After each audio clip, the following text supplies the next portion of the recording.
Okay, I got it. I'm ready. Hi, everybody. Welcome to World's Futures Day, Young Voices. This session is brought to you by Teach the Future, a global nonprofit dedicated to embedding futures literacy and education worldwide. World's Futures Day is a partnership with the Project. Right now, we are all part of a 24-hour global conversation about our futures, creating a space where all generations, especially young voices, can share their visions, concerns, and action-driven projects towards a better tomorrow. This conversation, this conversation, let's make this conversation count. Facilitators, take it away. Thank you so much, Jade, and thank you, Lisa, and all of the others behind World Futures Day. I know we're one of the final presentations, and you've been working hard to bring engaging discussions to our students. So thank you so very much for all that you do. I am proud to represent Future Problem Solving as their executive director. I will have 3 youth with us. They are leaders within our organization, and they are part of our Student Advisory Council. Not only do they help us throughout the season with determining topics and soliciting guest speakers, they are core of our organization and the educational goals that we have for students. We're going to focus today during our session on asking better questions. So we're going to focus on a specific scenario, and the students are going to lead us through that scenario. And we'll take a look at a creative thinking tool and a critical thinking tool so that we can help youth identify problems shaping the future. There are many, but we're going to focus on one as we're together today. As I mentioned, I've introduced myself, but now I would like to turn it over to our student leaders and give them a chance to briefly introduce themselves and their role in our organization. Hi, I'm Vedika. I'm one of the co-executive directors of the Student Advisory Council here at FPS. I'm a junior in high school. I've been involved in the program since I was like 8 years old, and I've been honored to really meet a lot of new people through it. I also have the pleasure of coaching now, and yeah, it's a really great organization. Hi, I'm Maahi. I am a senior in high school, so this is my last year before heading off to university. I have been an FPS student since my fifth grade year, so probably 8 years now. Wow. And I'm also involved in our Student Advisory Council. I am the co-executive director along with Vedika. I'm so excited to be here. Hey everyone, nice to meet you all. I'm Cyrus. I have been doing FPS ever since fifth grade, so it's been quite a while, and I currently serve as a director of research on the Future Problem Solving Student Advisory Council.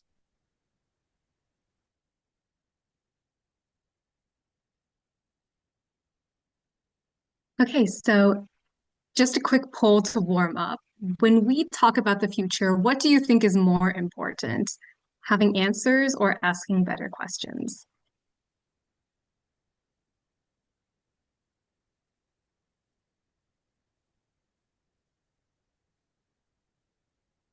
We might need to pause on this slide. The QR code's there. Let people log into the Mentimeter and get acclimated. So we'll take a pause here.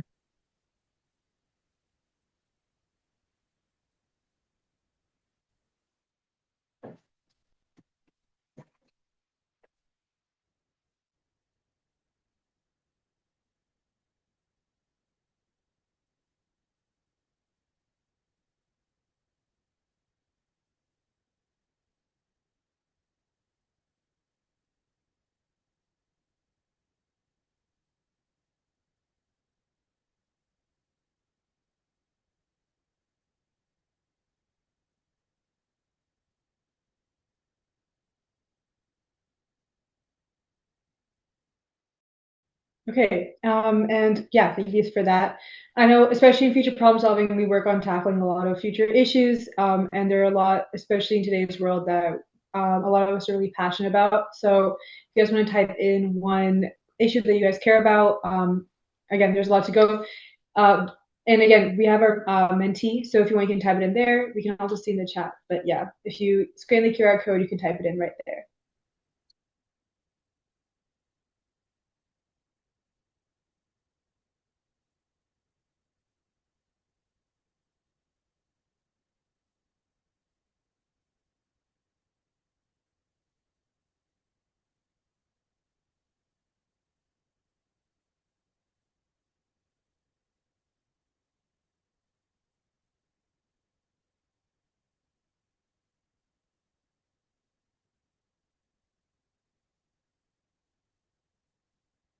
I see a lot of really important ones that are popping up, especially like that are really pertinent to today and for us as youth, considering education and how it impacts us directly, food security, and how, especially coming in today's world, food security when you consider organic foods and things that are, and for us as students that are going to be good for us, it is a really large issue. Along with that, everything here from AI to political polarization are all definitely things that are not only important issues, but have also increased in magnitude over the past few years, and will definitely affect us more going to the future.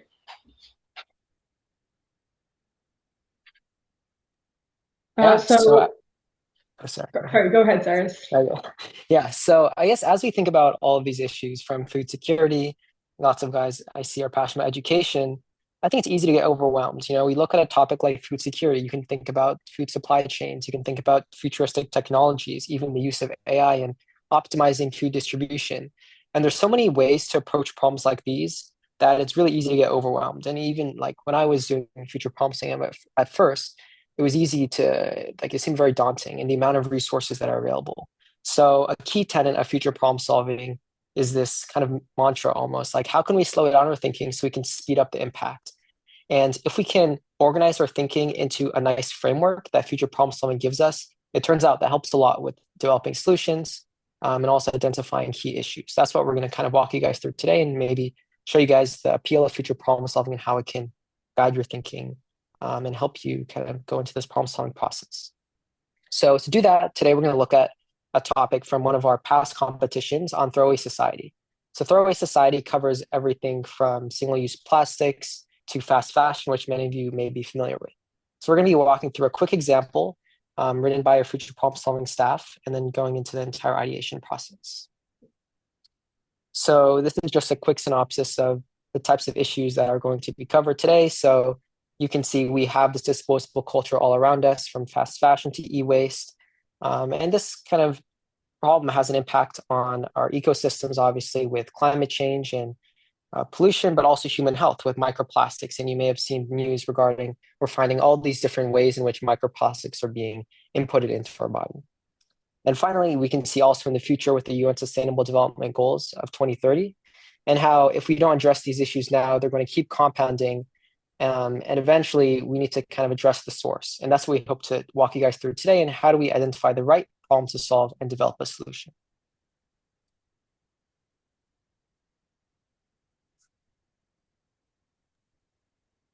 Okay, so to try and come up with an underlying problem and guide our making of an issue, we'll start with a scenario set in the future. Let me take you to August 8th, 2042 in Omaha, Nebraska, and introduce you to her son, Clara, Clara and her son, Russell. So just so you know, this is a completely hypothetical futuristic scenario that we'll be using as an example. Okay, so Clara and her son, Russell, are celebrating Russell's first birthday since they moved to Omaha.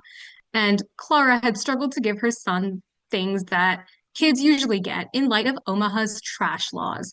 Omaha's residents always felt the pressure to have the newest model of things and often threw away things that were broken or no longer worked. So Omaha implemented the City Dumping Allotment, or the CDA, to make sure landfills didn't overflow. The CDA was a limit on how much waste residents could generate. Okay, so let's pause there and highlight a couple things to notice, break down what happened so far. So first of all, the CDA is an existing solution that Omaha, Nebraska has implemented to try and solve the issue of throwaway society. And throughout this whole thing, consumerism was already present, and it was causing pressure on the residents of Omaha, Nebraska.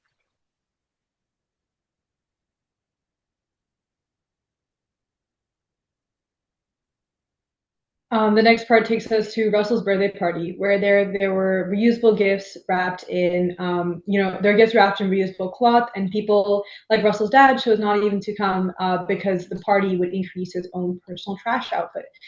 Beyond that, guests came to his party with a lot of gifts behind mini holograms whose batteries only lasted a few hours. So disposing of them was the most efficient way.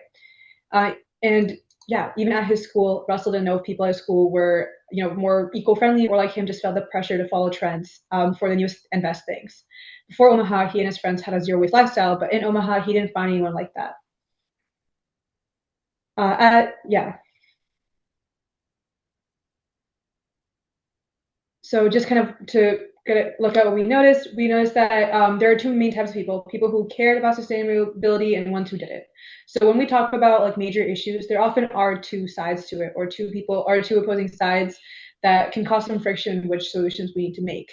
There's some social issues, some social stress that can come in the neighborhood because of that, and even the party itself, which is something a lot of youth consider important for their childhoods, was causing a lot of waste and was really important for them.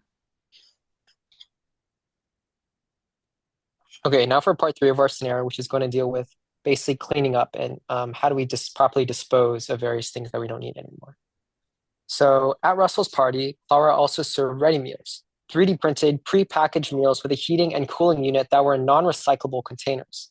Unfortunately, the waste from the party would mean that their weekly CDA limit would be passed. Russell's presents included a variety of new clothes and jackets, fast fashion, and Clara also realized that new clothes were made to not last as long as vintage ones did. Clara saw all the presents Russell got and realized that they'd help Russell fit in at school, but she also didn't know if there was space for all of them in their apartment and was scared a lot would end up in the trash. After the party, things like the ready meals were separated into compost and waste, and after putting it out into the orange waste bins, everyone on the street knew Clara went over her CDA limit and would be charged.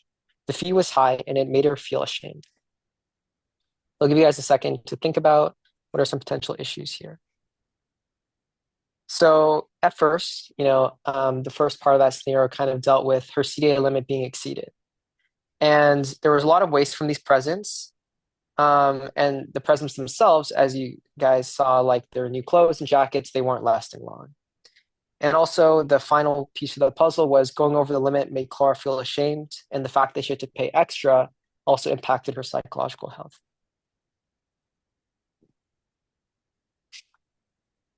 Okay, so we have a lot of things going on in this scenario, a lot of problems that come to mind.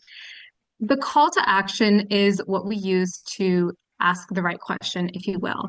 It leads us in the direction of our underlying problem and what we should make it about, guiding us on what we should consider the biggest issue to be.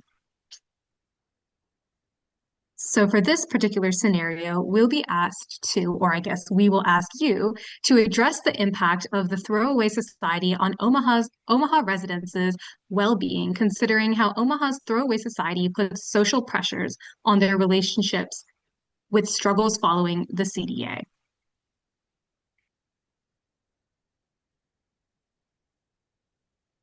So in failure problem solving, we like to define our issues with something called an underlying problem, which is just a way to kind of write out an issue in a way that makes sense and in a way that makes it easier for us to come up with solutions for it.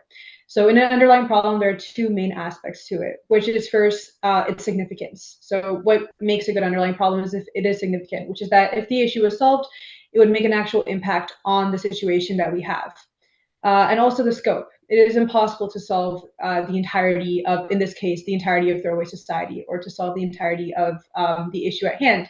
So having a more narrow scope and one that's not too small that it won't make an impact can help us make sure that the problem is manageable and impactful.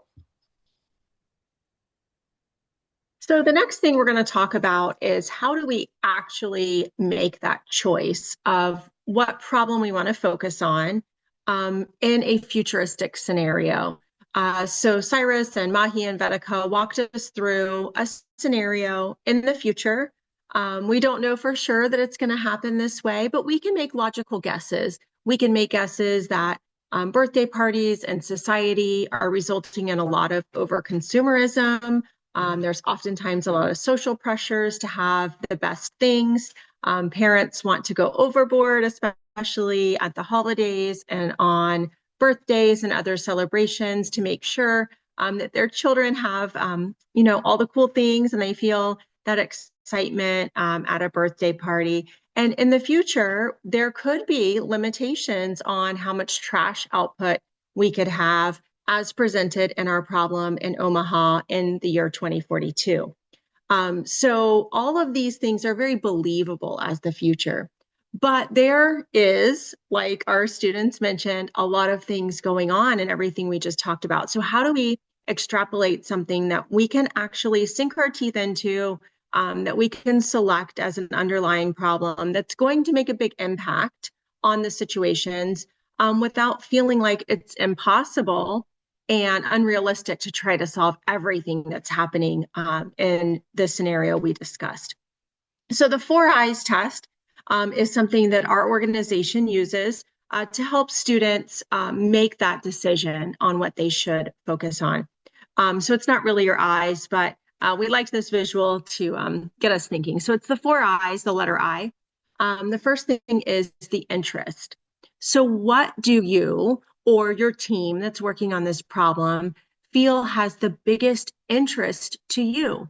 Because anytime you're solving a problem, especially something that's a really big problem, you want to care about it. You want to be interested in it so that you can come up with solutions that are going to make a difference. So what interests you? Does the landfill problem interest you the most? Does the social pressures interest you the most? Does the fact that Clara, the mother, doesn't really care about having to pay all this extra money for extra trash because she wants her son to have a great birthday, and so she's going to have a financial burden. So the interest is the first I. The second I is the impact. So which one is going to have the biggest impact on the situation at hand? So if we're talking about a throwaway society, we've narrowed it down in our scene to what's happening here in 2042 in Omaha. So which one's going to have the biggest impact on that situation, and which solution could students realistically have a role or a voice in that? So our influence gets into how will the students or the problem solvers take action, and can they influence others to get on their side, to support them to solve the problem. And the last thing that we look at in the 4 Eyes test is imagination. When you are solving a problem, not only is it important to ask the right questions, but it's also very, very important that you have creative ways to approach that problem and can come up with a wide variety of possible solutions to choose from in solving that problem.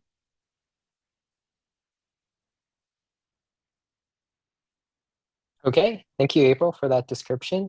Now we're going to have you guys try to apply the 4 Eyes. Just as a reminder, the 4 Eyes are interest, impact, influence, and imagination, and see if you guys can come up with which underlying problem you think best satisfies these 4 Eyes criteria for you. And this might not be the same for everyone. You know, your interests are different. How you interpret these solutions and challenges will be different. But please just use your best judgment using these 4 Eyes and see which one of these speaks the most to you.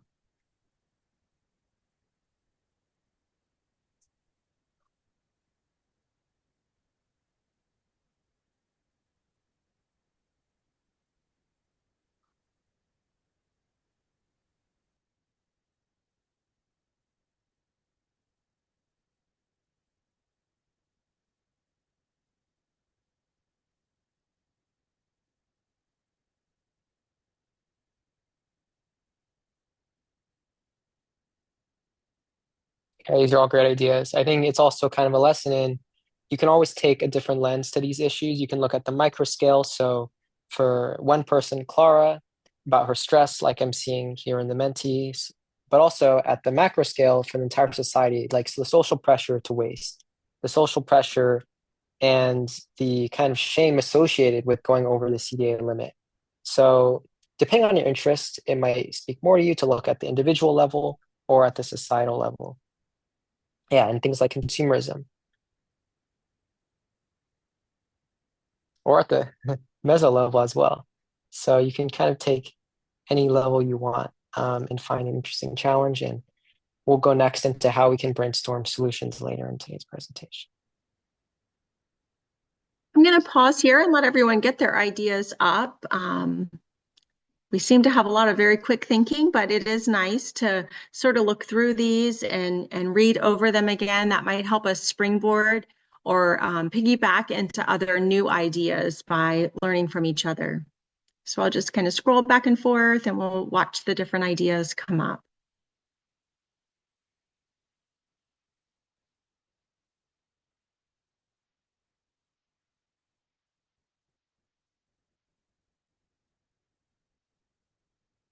If we were one big team and we were tasked with solving this problem in the future and looking at the problems in Omaha, we would do an activity like this, and then we would probably start looking for those like ideas. So we would try to find things that we could agree on and find some trends that we were seeing emerge from all of our different ideas. So it looks like we're probably at, oh, we have another one just come up.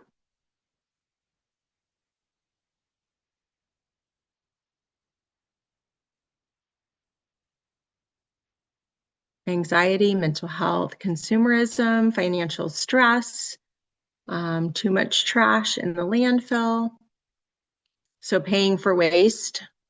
We've probably all had times where we spent more money on something than we should have. And then if we have other costs associated with that from a party or going overboard and then having to pay for that waste, it would be harder, especially for people in different social and economic backgrounds. Thank you for bringing that up.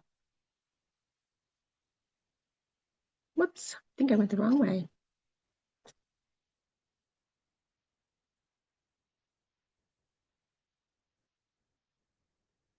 Sorry about that.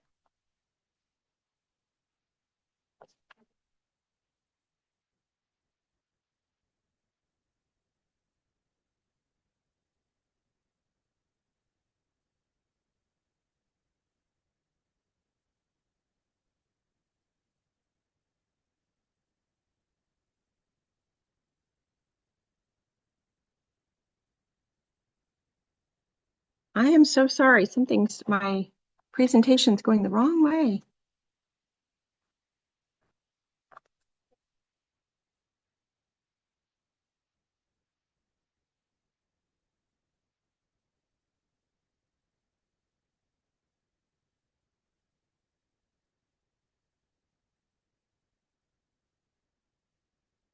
Okay.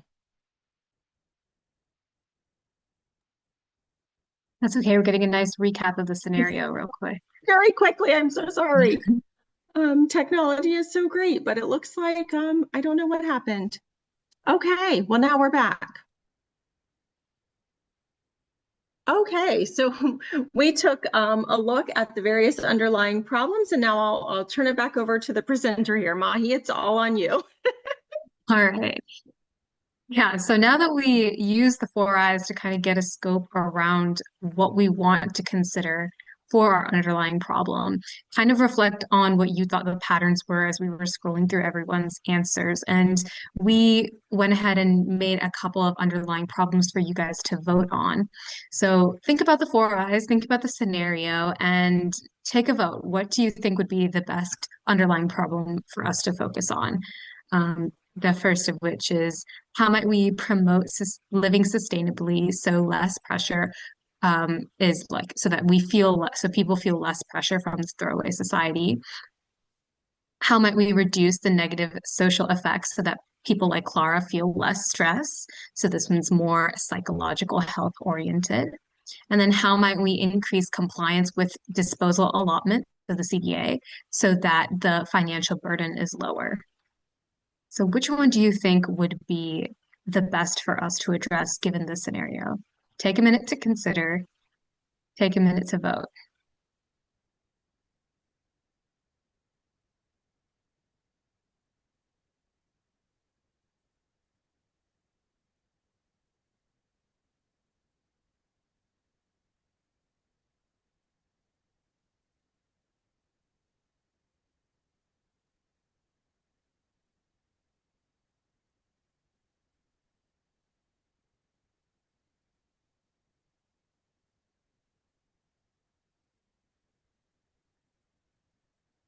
Okay, so these are all very strong underlying problems for us to consider. And using a very strong underlying problem helps to generate solution ideas that will truly make the scenario better. It will truly help, especially in the context of the call to action. So one last second to vote if you haven't, and then we can move on to talking about how we actually generate those solution ideas. Thank you, Maahi. One of the things that our coaches and our evaluators often struggle with, not struggle, but it's always difficult because we don't have one right answer. So all of these answers are good and correct. These are all important underlying problems, but we have to narrow it down so we can actually work on some ways to solve the problem itself. So none of these would be marked wrong by a coach or an evaluator. We, as the group that's here right now tackling this problem, have determined that the problem of promoting living sustainably, so less pressure from the throwaway society, it feels most important to us. And maybe we used the interest or the imagination to help us make that determination. So after we have determined what underlying problem we want to focus on, we then need to think about the various solutions. And one of the tools that we use to help our creative thinking is an acronym. And the acronym is SCAMPER. And we have some funny looking spoons here, some creative pictures to help us remember the letters of SCAMPER. And SCAMPER is just one of those tools when you're stuck. If you know the tool, sometimes it gets you out of that pause in your thinking and keeps your thinking going forward. So if we look at the S in SCAMPER, that stands for substitute. So if we have a spoon, that's our example here, we're going to think of an easy thing to tackle. So if we think of a spoon, what else could you substitute? If you didn't have a spoon, well, you could substitute it with a fork. Maybe if you're having appetizers, you could substitute it with a toothpick. Maybe you could substitute it with chopsticks. Maybe you could substitute it with your hands. There's lots of things you could use instead of a spoon to enjoy your meal. The C in SCAMPER stands for combine. So what things might you combine? Many of us who have had meals at a place that doesn't have a lot of utensils might have something called a spork. And that's a device that's a part spoon and part fork together as one. The A is adapt. How do you adapt something? In the picture here, we have part fork on one end and part spoon on the other end. The M stands for modify. How can you modify something? You might minify it, make it smaller. You might maximize it, making it bigger. How can you put to other uses? Your parents probably wouldn't be too happy about this, but if you needed to plant something and you couldn't find a proper gardening tool, you could grab your spoon and it would do the job. E is eliminate. Is there something you could eliminate from the spoon? Maybe you eliminate the metal and you put wood there. Maybe you eliminate the need for a spoon and use a different device. Reverse or rearrange.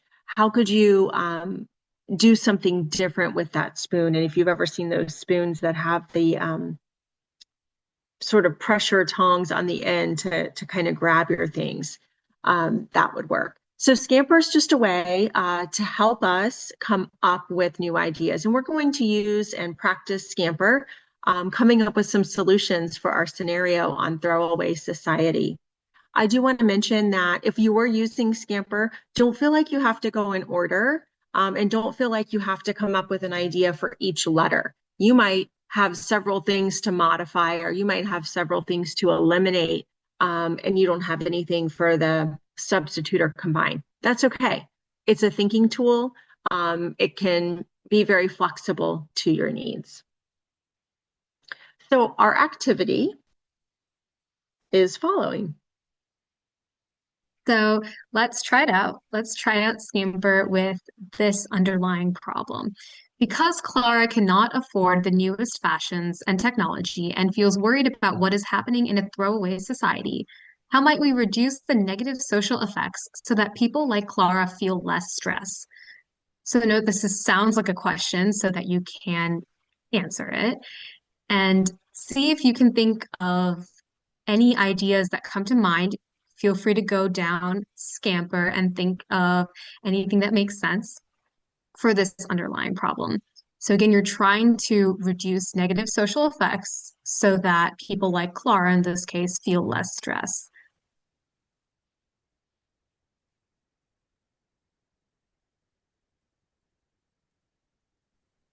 And by the way, I just dropped that underlying problem in the chat. So while you're thinking about solutions, you can just take a look.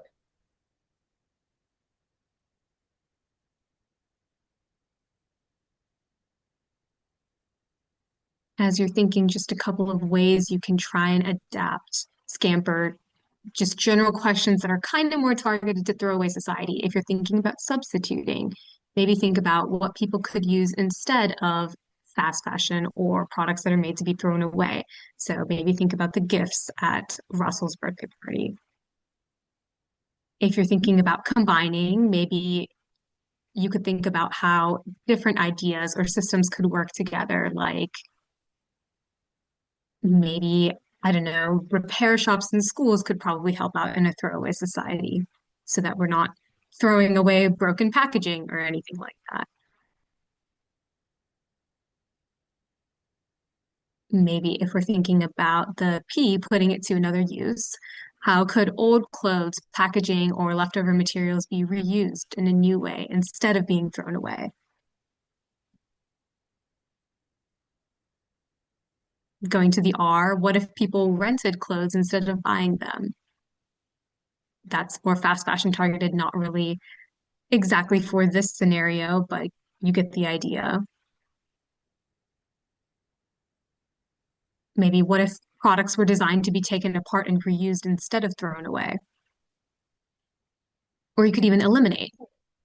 What would happen if we stopped doing these, I guess, throwing things away, stopped buying things?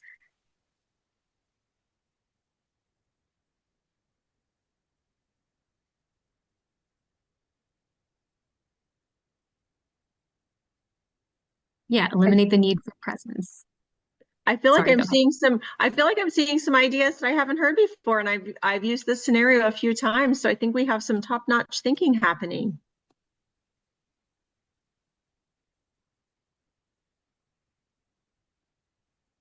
Rearrange gift giving by asking guests to bring gifts that are homemade. That's a really great idea. A social media trend to change societal perceptions. Community programs to help each other reduce waste. Asking for gifts of service or experience. That's a really good one. More education, definitely impactful.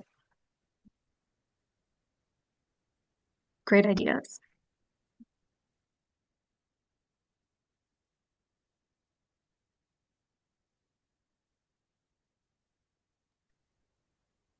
Mm.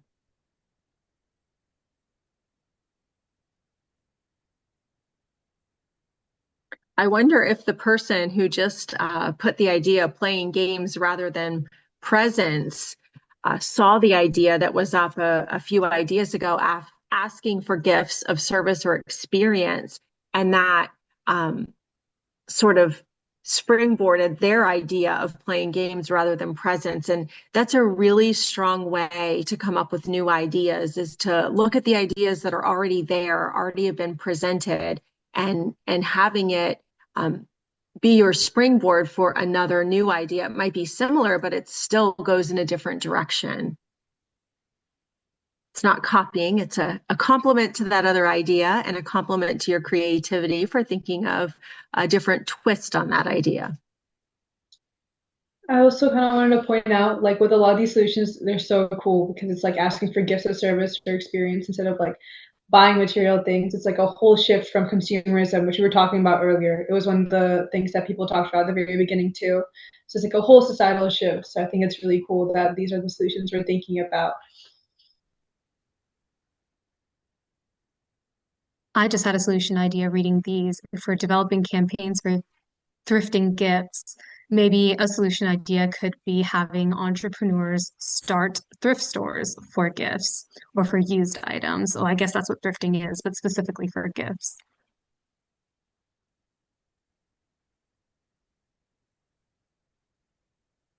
social norms around milestone birthdays rather than yearly couple. Yeah, changing mindsets about material gifts. That's definitely a springboard idea. That's an amazing idea. It's great to see also someone mentioned having a social media trend that can help making it trendy to reuse products. Thing we see, like the fact that you guys can kind of recognize the times and how to implement some of these solutions is also says a lot about your futuristic thinking ability.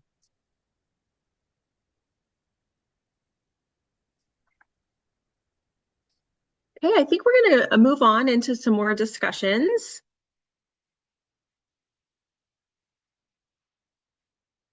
So does anyone have any questions? You can put them in the chat or ask them about anything we've talked about, how asking the right question helps us get to answers that are more aligned with the problem at hand, and asking good questions so that we can really work on solutions that have interest and impact to us. So we're open for discussion.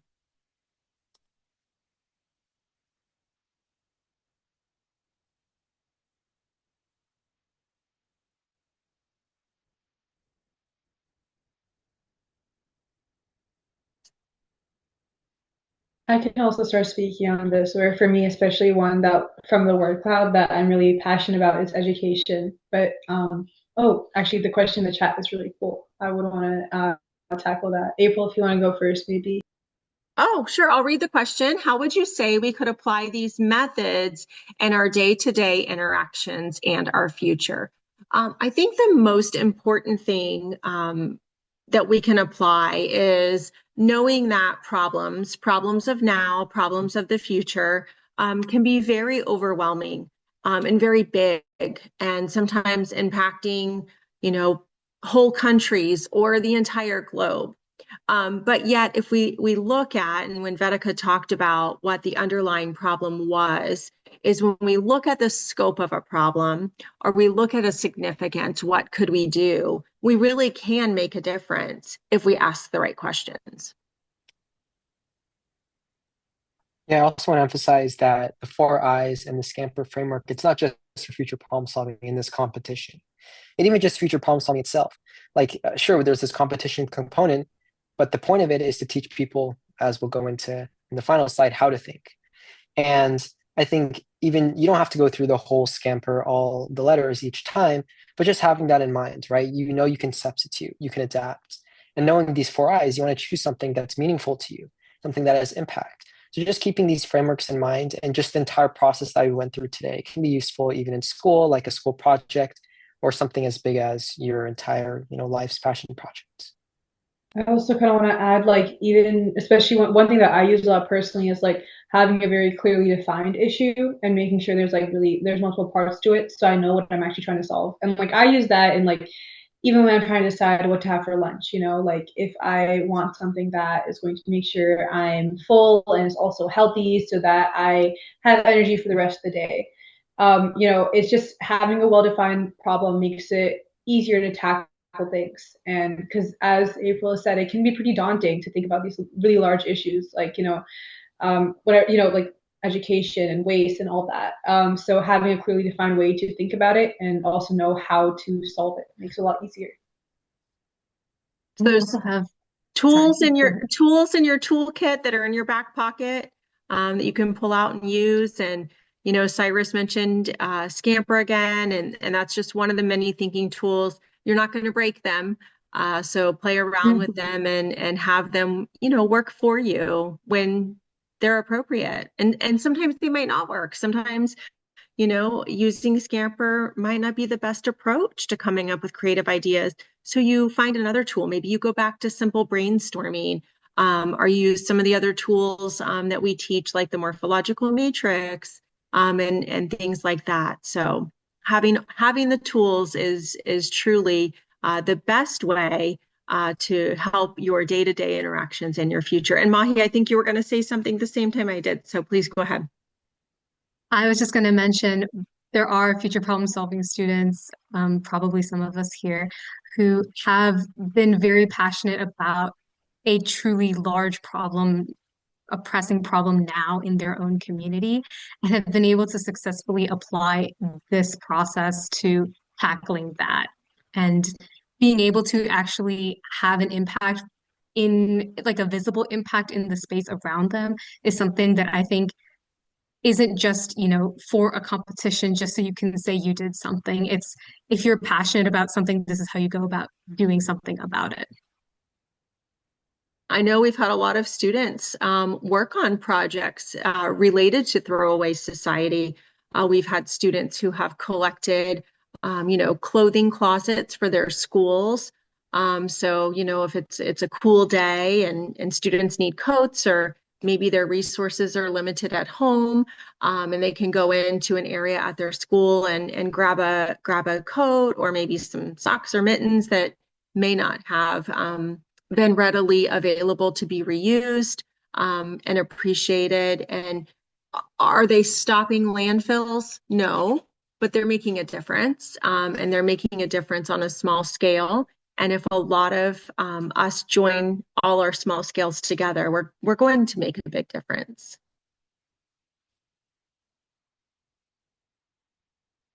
All right, are there any other questions?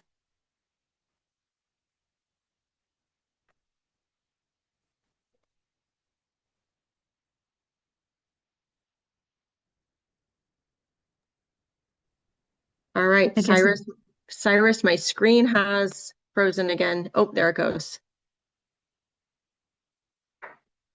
I think we got a hand up if you want to go ahead and speak. Oh, okay.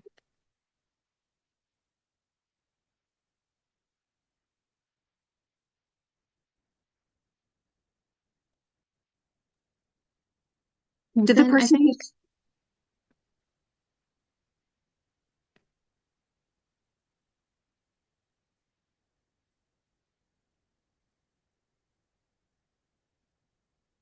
Did we have a question, or did someone you want to type it in the chat?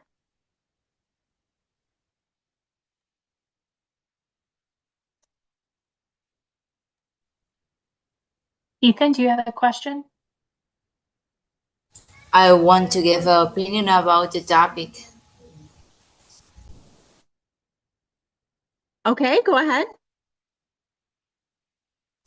Okay, my name is Ethan. I'm 12 years old and I am a bird watcher. Actually, I am not an expert. Today I don't speak as an expert or a politician. Today I speak as a shield who observes, who asks, and who want to understand the world he's inheriting. Okay, my name is Ethan. I am from my Nove community here in Panama. And yes, I totally agree because I have problems with my community. The climate change, the deforestation, the contamination, drought, and flooding, a crazy climate. Sometimes 1 minute is flooding, and to the other, good sun. So that are the beginning of the climate change. I have a project. Here is my project. Is on the background is Ugaikare, that in Spanish is Espíritu Verde. I speak Spanish, but I am practice my English here. So I have different climate education. I give climate education to my community and to other communities.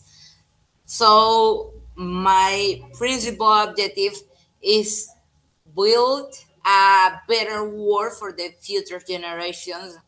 And my voice is starting to take action. I want that just me don't be the unique children that talk about nature. I want that other children talk about nature and feel that connection with birds, with nature, with all ecosystems. So that's my principal objective. And yes, the climate change for me is a problem. It's a threat, but not just a threat. it's an opportunity to teamwork, to work in together, and that's my point of perspective. So thank you. Thank you so much for sharing. Lots of times, awareness and education, and it sounds like you're doing that with your community and your communications, is really the first step in making the world a better place and making the future better. So I truly admire your efforts and thank you for sharing that. I've been a part of World Futures Day, Young Voices, for many years, and it's always very inspiring to be around the students who truly are the future and hear what they're doing. So thank you for sharing. You're welcome. There think is there's another question. Yep. I'll turn this question over to Vedika, Cyrus, and Maahi. I can read the question. I'm curious if Vedika, Cyrus, and Maahi have noticed a difference in themselves when you are with friends who have not been in the program with you, and if you can see evidence that you have been trained to think differently. I can start. I would say 100% yes.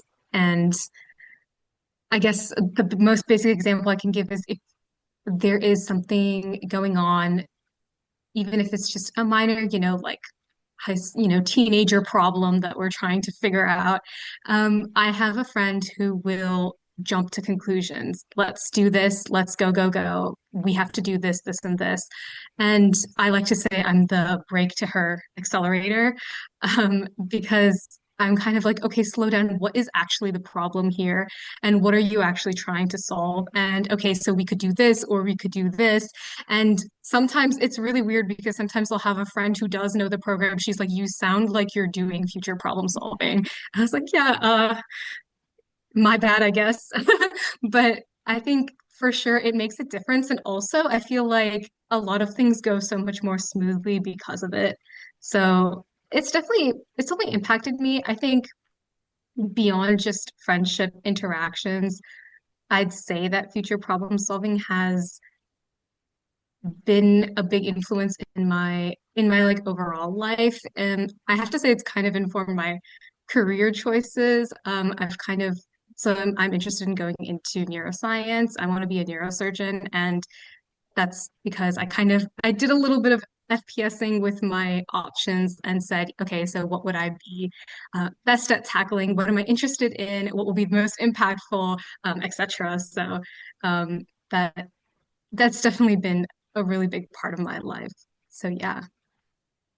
Yeah, kind of just echoing what Mahi said. I think like throughout my life where it goes to any issue. And I think especially today where it's like life is so overstimulating. And I think for teenagers, like I'm sitting here, I have a lot of privilege and even still I find that there's so many problems for me and my friends that all attack us at once. And being equipped with the ability to kind of like take a step back and break down those issues and being able to figure out where you're supposed to go, I think there is definitely a really big difference in how I kind of view the world and how I view my problems versus my friends who, might jump to conclusions or get more overwhelmed or have trouble really finding a solution to different issues. And like Mahi said again, it like the range on that is just from the smallest problems, like again, what you're having for lunch, or even to really big ones like her career choices.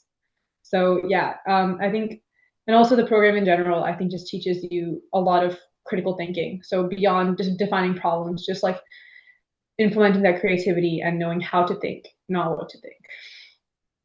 Yeah. So maybe just add one last perspective. I think like among all the future problem solving competitors I've met, they all seem to be very driven and like they've thought very carefully about their passions and their interests. And that's something I've seen people from my affiliate, people from other states in the US, even people internationally. They all are very grounded and they understand that there are these huge issues in the world, but they're not daunted, they're not scared.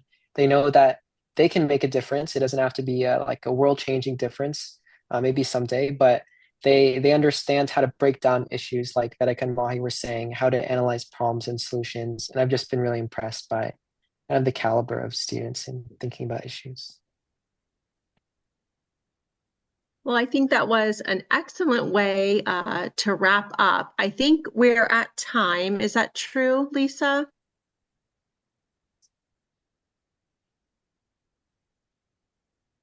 Or I'm sorry, Jade. Is Jade our moderator? I will jump in here. Yes, Okay, we are sorry. at time. If anybody doesn't have any questions, any last questions, then what I will do is I will wrap it up. And I'm going to turn it over to Jade. Okay. As we wrap up this inspiring session, thank you all for being a part of World Futures Day, Young Voices. Your perspectives and participation has made this conversation truly meaningful. This journey doesn't end here. New facilitators and fresh conversations begin at the top of each hour. You are welcomed to stay and continue exploring future possibilities with us. Quick announcements. If you enjoyed today, this kind of learning doesn't stop here. It continues through Teach the Future's global online youth futures community. Right now, we are offering the following learning experience. Campaigns for Change builds award-winning projects using future literacy skills. Join Young Voices FutureWise Institute. We apply these learnings directly to your active projects projects and future initiatives. As part of World Futures Day, there's a special discount code to register. If you're not ready to take part in a learning experience yet, you can still stay connected. We'd love to hear about your experience, share your feedback, and receive your badge participation. Please fill out our survey. I'll share the links in the chat now. Thank you.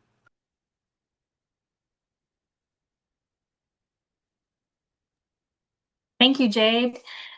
We have about 7 minutes left, and we have 2 more sessions left to go. We